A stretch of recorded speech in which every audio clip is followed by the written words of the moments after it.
Sir मैं निकलता हूँ। और सर मुझे कल की छुट्टी चाहिए थी। अरे अब क्या हो गया भाई तुझे? 5 बार छुट्टी मांग रहा है तू इस महीने। पता सर ज़रूरी काम है इसलिए ले रहा हूँ, नहीं तो आपको पता मैं कभी छुट्टी नहीं लेता। देख तू छुट्टी ले ले, लेकिन इस बार मैं पैसे काटूंगा। हाँ कोई दिक्कत नहीं, आप पैसे काट लेना। थैंक यू सर, नमस्ते। पूरे दिन काम करके ना मेरा दिमाग खराब हो गया है। क्यों? रिया नहीं आई? कहाँ आई है? बल्कि कल की भी छुट्टी ले ली है उसने। क्या ये कोई जरूरी काम है उसे?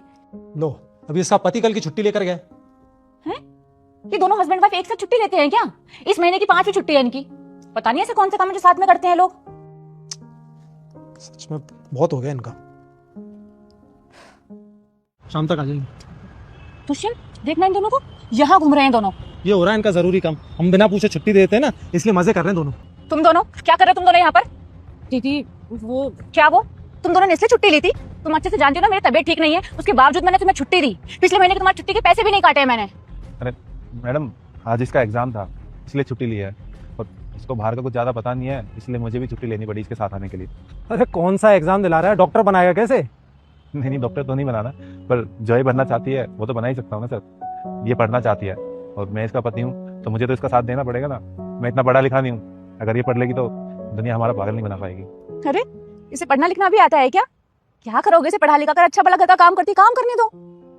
और हम तो अच्छे लोग हैं जो तुम्हें साथ में छुट्टी दे देते हैं। किसी और के यहाँ काम कर रहे होते ना, तब पता चलता कि दुनिया कैसी है। और तुम लोगों का ऐसा ही बिहेवियर रहा ना, तो हम भी नहीं रखेंगे ज्यादा दिन। नहीं नहीं दीदी, ये मेरा आखिरी एग्जाम था, इसके बाद छुट्टी नहीं लूंगी। प्लीज काम से मत निकालिए।